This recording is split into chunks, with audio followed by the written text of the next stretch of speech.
Ya, Assalamualaikum warahmatullahi wabarakatuh. Alhamdulillahirrabbilalamin, kita masuk ke pertemuan tentang handling sitostatik. Sebelum mulai pelajaran, marilah berdoa terlebih dahulu. Berdoa sesuai dengan agama masing-masing, berdoa dimulai.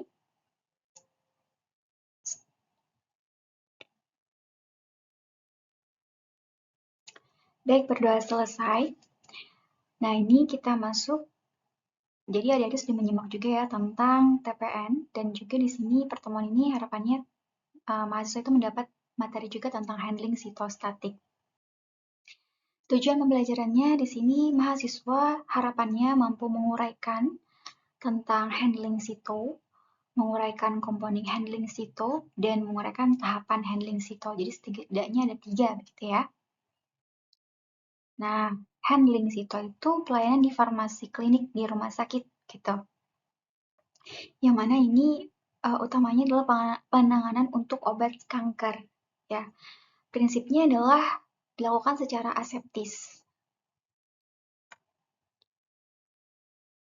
Nah, untuk komponen handling sitostatik itu ada 6, yakni ruangan, perlengkapan, kemudian ada APD-nya gitu ya, protective cloth, kemudian terkait produknya itu ada labeling, storage, transport, lalu penanganan tumpahan ketika dalam proses handling, dan penanganan limbah.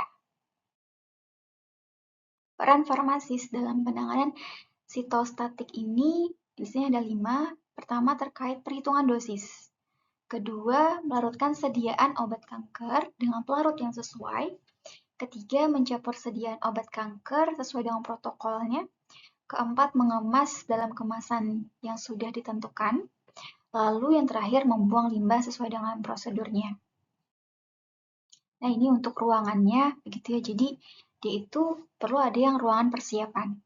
Nah, nanti di sini ada ruangan ketika masuk, begitu ya, bagi si personilnya ada ruangan ganti pakaian.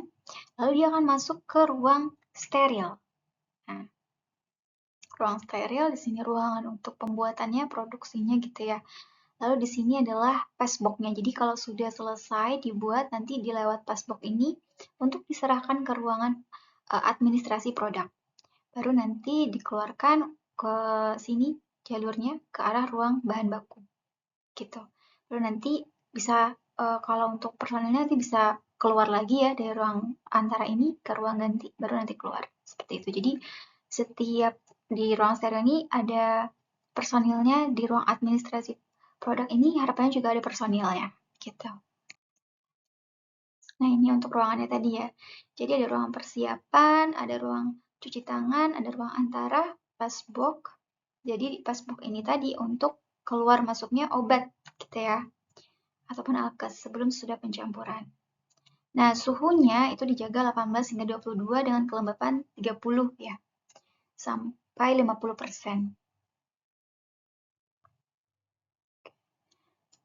Nah, yang perlu diingat juga pada ruangan ini, ruangan sito handling ini, sebaiknya itu ruangannya itu lantainya tidak bersudut gitu ya.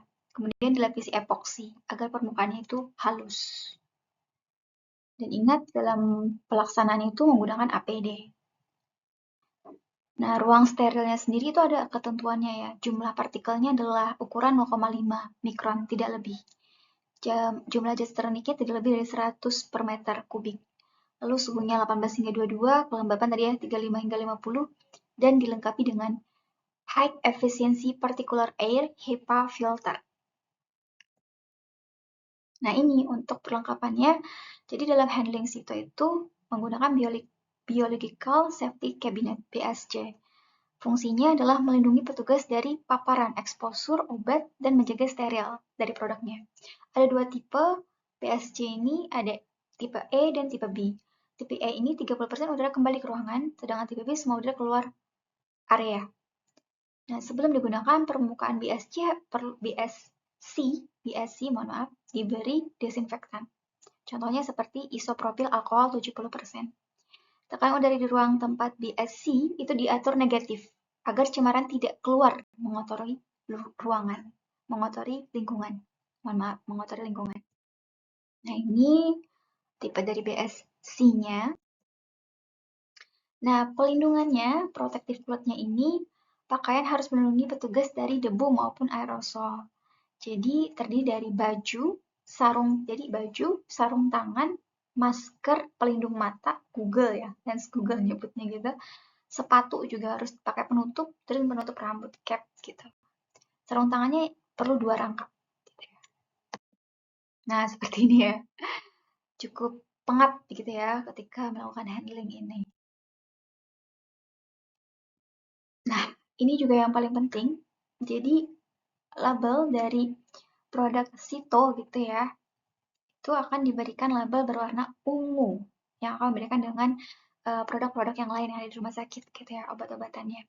Labelnya harus tulis jelas nama pasien, kemudian nomornya, rekam medisnya misalnya begitu bangsalnya, nama obat, dosis, nama volume pelarut, tanggal dibuat, stabilitasnya, dan petunjuk terkait penyimpanan dari si produk Sitonya ini. Oke. Nah, ini penanganan tumpahan gitu ya. Jadi ada beberapa step gitu yang perlu dilakukan. Intinya ketika terjadi tumpahan itu harus segera langsung ditangani gitu ya. Personil yang di sana yang menghadapi tumpahan tersebut kayak gitu. Jadi untuk penanganan tumpahan ini bisa di luar BSC-nya, bisa di dalam BSC-nya. Dia ada perbedaan gitu ya. Makanya perlu ada uh, spill kit-nya gitu ya. Spill kit ini terdiri dari mulai dari gaunnya, kemudian tadi pelindung-pelindungnya gitu ya. Nah, lap menyerap nih kalau misalnya tadi ada tumpahan plastik sampah kecilnya, jadi nanti dibuang ke situ, plastik sampah besar dibuang ke situ, larutan deterjen gitu ya, aquabides. Nah, ini data stabilitas kelarutan sitostatik karena tadi peran farmasis adalah juga mencampurkan dalam pembuatan handling sito. Jadi harus kita handlingnya itu sesuai dengan pelarutnya untuk masing-masing obat. Contoh kan obat sito itu ada karboplastin, cisplatin gitu ya. Kemudian ada bleomisin. Nah, jadi ada masing-masing itu dia pelarutnya. Contoh kayak bleomisin dia normal salin gitu. Kemudian cisplatin ini ada water for injeksi gitu, steril water for injeksi. Nah, manajemen dari limbah ini limbah sito utamanya gitu ya, perlu diperhatikan. Jadi kalau ada jarum suntik benda-benda tajam gitu ya, eh, ini kan bisa mengontaminasi, maka harus dilainkan gitu ya.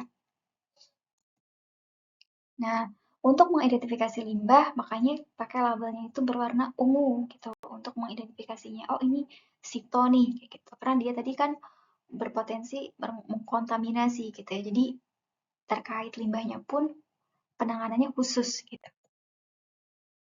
Jadi pengemasan limbahnya itu limbah sito gitu ya.